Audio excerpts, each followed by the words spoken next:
La verdadera preparación es alistarse para la rendición y quebrantamiento del yo. La rendición total del yo es ni nada más ni nada menos que el paso que antecede a la victoria sobre el pecado. Hay solo dos cosas que valen la pena ser hechas en estos tiempos por un cristiano: prepararse para el encuentro con su Dios y asegurarse de ser un instrumento útil en las manos de Dios para alcanzar a otros. No veo que exista en este mundo algo más importante que sea digno de ser hecho. Entonces, ¿por qué muchos no estamos dedicados a hacer eso? ¿Precisamente eso? La triste respuesta es que todos pensamos en que tenemos tiempo suficiente y en cualquier momento haremos algo grande por Cristo.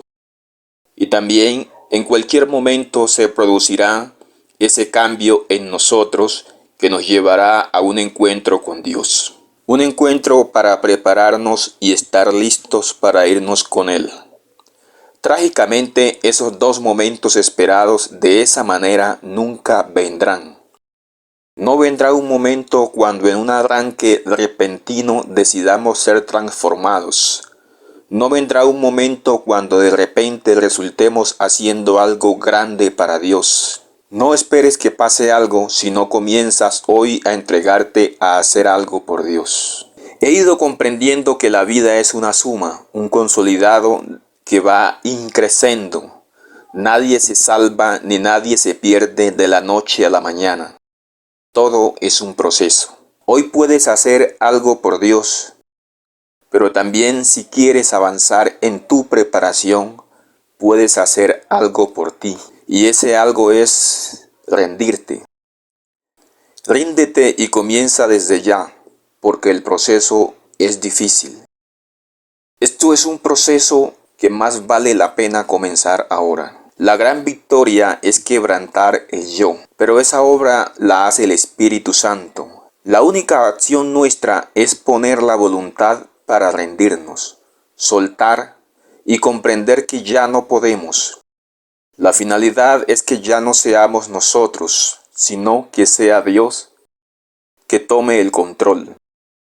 Esta es una obra que cuesta y lleva tiempo, porque quien la hace es Dios, pero nosotros llevamos tanto tiempo intentándolo que cuesta soltar, cuesta rendirse, cuesta dejar en manos de Dios nuestra vida. Por eso, entre más tarde iniciemos, es más difícil. La verdadera preparación para el encuentro con Dios es soltar todo, rendirse y dejar que Él tome el control y trabajar para Dios. Pero el yo está tan incorporado en todo nuestro ser que desprendernos de Él parece una tragedia. Hay quienes encuentran su yo tan precioso que definitivamente no lo dejarán. El yo está tan enquistado en ellos que son una y la misma cosa. Una enorme pérdida consideran deshacerse de su yo. El quebrantamiento de su yo les significa una catástrofe que parece inconcebible. Pareciera que se va nuestra esencia. Esa pérdida irreparable que supone el yo, ese desapego de lo que fuimos y esa renuncia de lo que somos es la que debemos experimentar y superar antes de vivir la conversión. La conversión sucede cuando el corazón encuentra tan precioso a Cristo que decide dejar al yo porque ha perdido su valor y renuncia al yo a cambio de Cristo. Por eso Jesús dijo: así pues, cualquiera de vosotros que no renuncia a todo lo que posee no puede ser mi discípulo. Lucas 14:33.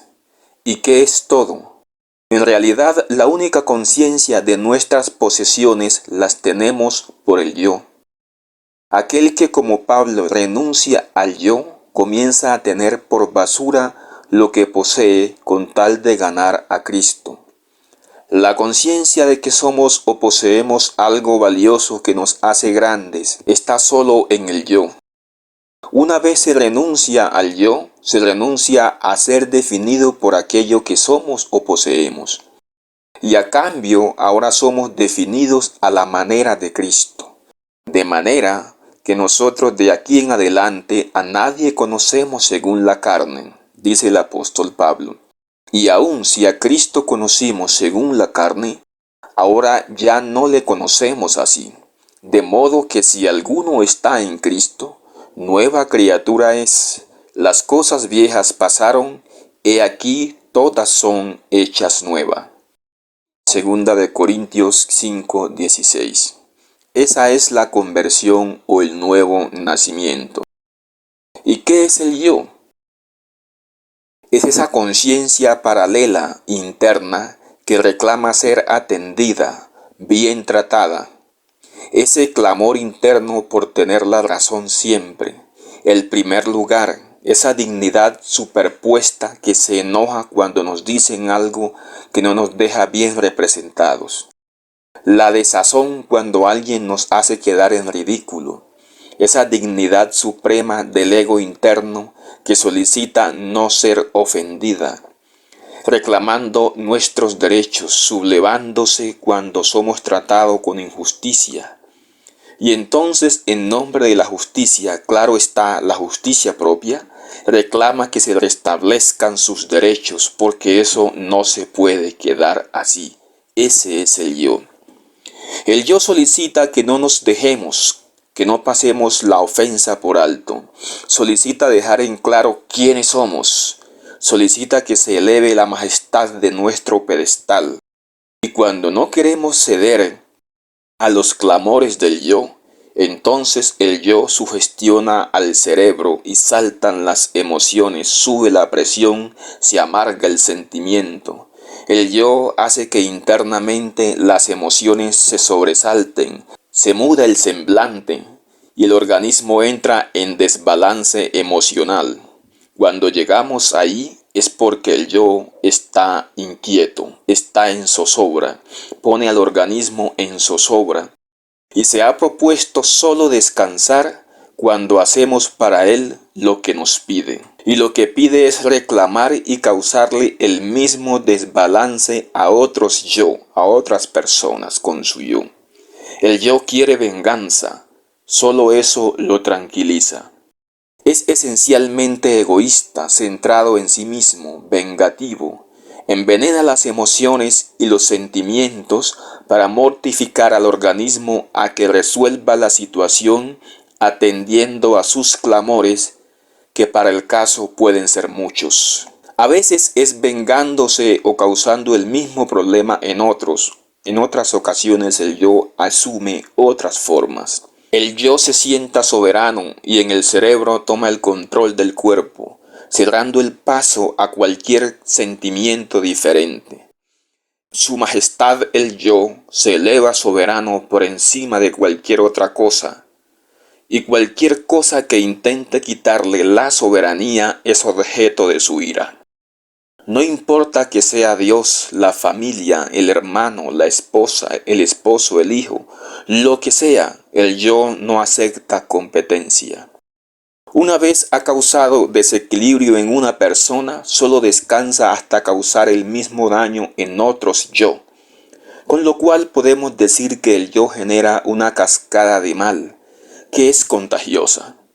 Esa misma inquietud y amargura de emociones y deseo de mal que hizo experimentar a la persona, la concibe en otros yo, y da a luz a una cascada de mal y sentimientos en otras personas, y así la marea del mal se afana a ser incontenible, cual incendio voraz daña a la especie humana. Por el contrario, al yo está el ejemplo de Jesús. Jesús es nuestro ejemplo. El apóstol Pablo dijo en Hebreos 12:3, considerad a aquel que sufrió tal contradicción de pecadores contra sí mismo. Este texto denota la fuerte presión y provocación a la cual fue sometido Jesús. Los fariseos, romanos, publicanos, herodianos, entre otras sectas de entonces, permanentemente estaban buscando ocasión para tentarle. En la cruz le dicen, si eres hijo de Dios, desciende de allí. Le golpeaban y luego le daban bofetada. Le decían: profetiza, ¿quién te golpeó? Le escupían la cara. Jesús fue provocado por los judíos y los romanos con la finalidad de producir en él un desbalance de emociones y sentimientos de amargura. Sufrió tal contradicción, es decir, desprecio, odio y ultraje, a tal punto que Isaías 53 dice que su parecer fue desfigurado y al verlo escondimos de él el rostro. Siendo el Hijo de Dios, le tocó soportar a los perversos pecadores que le injuriaban y le escupían. El Rey del universo se desprendió de sus honores y a cambio recibió burlas y ultrajes. El enemigo de Dios esperaba que el nivel de provocación nunca antes ni después aplicado a ser humano alguno provocara en Jesús desequilibrio de emociones, sentimientos de amargura contra los que le atacaron. Pero el Salvador no dejó oír un murmullo de queja.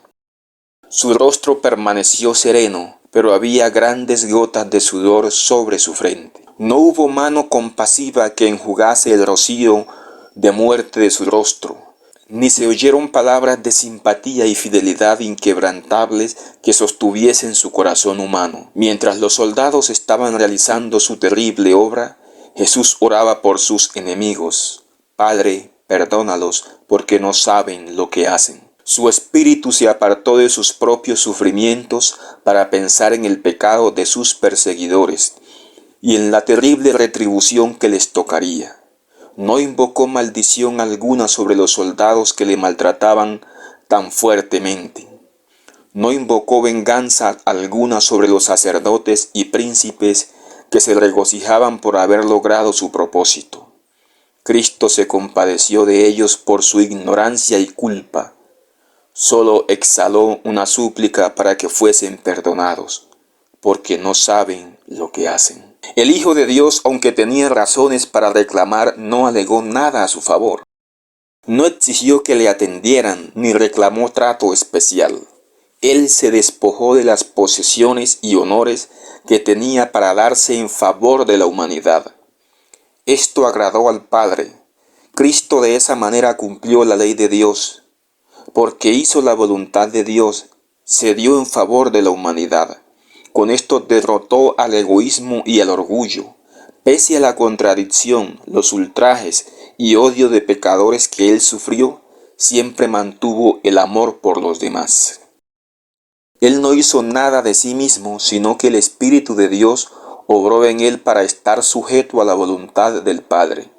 Y pese a toda provocación, mostrar el amor del Padre a la humanidad. Esa fue la victoria de Cristo. Pero en nosotros, el yo es el que pide satisfacción. Cual Sansón en la antigüedad pide que le traigan a esa mujer porque esa le agrada.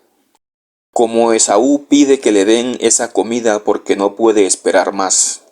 El yo pide que le atiendan, que satisfagan ese deseo, ese clamor, ese impulso, esas ganas, esa emoción, esa ira, ese anhelo para calmar su insaciable aspiración a pedir más y más para él. Por eso el pecado es la transgresión de la ley de Dios, puesto que cumplir la ley supone la renuncia al yo. La ley vuelve la atención del ser humano a 4 mandamientos directamente relacionados con Dios y a 6 mandamientos enfocados al bien de los demás. La ley saca la atención 100% del yo, 100% de sí mismo. Con ello el yo queda huérfano, sin atención, y eso no le agrada. Se siente menoscabado, sin atención, necesita que se le prodigue satisfacción. Ese es el gran problema del ser humano. Por ello el pecado, la satisfacción del yo, es transgresión de la ley, porque no se puede atender al yo y cumplir la ley al mismo tiempo. Si se atiende al yo, no se puede atender al Señor de la ley. El yo es celoso, no desea competencia, no desea que se atienda a nadie más. Y cuando ve eso, cuando ve que esa situación se está dando, fustiga al organismo, sugestiona la mente y causa desbalance. Pero Dios también ha dicho que es fuerte y celoso. Éxodo 25. Y el apóstol Santiago pregunta, ¿o suponen que en vano dice la Escritura, el Espíritu que Él hizo morar en nosotros nos anhela celosamente? Y claro, ¿dónde mora el Espíritu de Dios? En la mente. El mismo lugar que quiere controlar el yo para hacerse cargo y garantizar su atención. Con lo cual es imposible que haya transigencia en estos dos gobiernos. Tanto así que Jesús dijo claramente, no podéis atender a dos señores. Mateo 6:24. Por ello, la gran conquista de la vida que nosotros llamamos vencer el pecado, en realidad es vencer al yo. El pecado en realidad es la satisfacción del yo. Los pecados, en una esencia más práctica, se refieren a atender los clamores del yo. Cada que se atiende un clamor del yo, hay pecado. La gran victoria es quebrantar al yo. Es la madre de las victorias. Esa es la victoria que Cristo se ha propuesto lograr en nosotros. Porque Él es el que en vosotros produce así el querer como el hacer por su buena voluntad. Filipenses 2:13. Pero antes de eso hay que morir al yo. ¿Y cuántas veces se muere al yo? Pablo decía, cada día muero. 1 Corintios 15:31. Pero un día dijo, con Cristo estoy juntamente crucificado, ya no vivo yo, Gálatas 2:20, sino que Cristo vive en mí. Al fin, por la gracia de Dios, Cristo había logrado en Pablo la más grande de todas las victorias. El yo había muerto. Ya no reinaba soberano solicitando ser consentido y atendido, sino que Cristo ahora reinaba soberano en la vida de Pablo. Pero fue un proceso sin pausa y sin tregua en la vida de Pablo, que comenzó con derribarlo del caballo. Ese día se rendía simbólica y espiritualmente la primera línea de defensa del yo. Pero había más, el yo aún era un visitante en la vida de Pablo, y el Señor le envió un aguijón para que la grandeza de las revelaciones no lo hiciera enaltecer. De esa manera Pablo decidió gloriarse en sus flaquezas, puesto que Dios mismo le dijo que era en esas flaquezas que su poder se iba a manifestar abundantemente. No hallando nada en él de qué echar mano, sino pura flaqueza, en Pablo emergió algo importante, la renuncia del yo. Y Pablo afirmó, entonces cuando soy débil, soy poderoso. Y agrega que por eso la potencia de Dios obró en él. 2 Corintios 12:5 al 10. La preparación real es para renunciar definitivamente al yo y que Cristo reine soberano. Esa es la victoria sobre el pecado. Y Jesús reclama como suyo aquel en cuyo corazón está Él, aquel en cuyo trono del corazón esté Él sentado. Hay dos cosas importantes que requieren ser hechas en estos tiempos: prepararse para encontrarse con Dios y mientras eso llega, trabajar para Dios. No hay tiempo para esperar, hay que comenzar a hacerlas ahora mismo. El yo está muy complacido de que no hagamos ninguna de las dos cosas. Adormece nuestro corazón y nuestra mente con la idea de que ya habrá tiempo para hacerlo. Mientras tanto, gana tiempo para enquistarse, para incorporarse profundamente en nosotros y profundizar su enemistad hacia Dios. La Biblia lo expone así: por cuanto los designios de la carne, es decir, el yo, son enemistad contra Dios, porque no se sujetan a la ley de Dios ni tampoco pueden. Y los que viven según la carne, es decir, según el yo, no pueden agradar a Dios. Romanos 8:7 al 8. Lo que decíamos anteriormente, el yo no le gusta que Dios le dispute el control. Él sabe que son mutuamente excluyentes, o está Dios o está Él. Por ello procura tranquilizarnos diciendo, usted la tiene clara, sabe lo que hay que hacer, entonces tranquilo, aún tiene tiempo. Pero mientras pasa el tiempo, el yo se va cimentando y después echa raíces hasta ser prácticamente imposible sacarlo. Si la rendición no se da decididamente por un esfuerzo de entrega persistente a Dios, será casi imposible sacar el yo. Por ello hay que hacer decisiones desde ya, no sea que mañana resulte ser demasiado tarde. ¿Qué puedes hacer hoy para Dios? ¿Cómo va tu preparación para rendirte y permitir que el Espíritu Santo quebrante el yo? Haz de esos dos asuntos tu prioridad diaria. Dios les guíe, Dios les bendiga. Les invitamos a apoyar un proyecto misionero llamado Mensaje, que se inició en Colombia.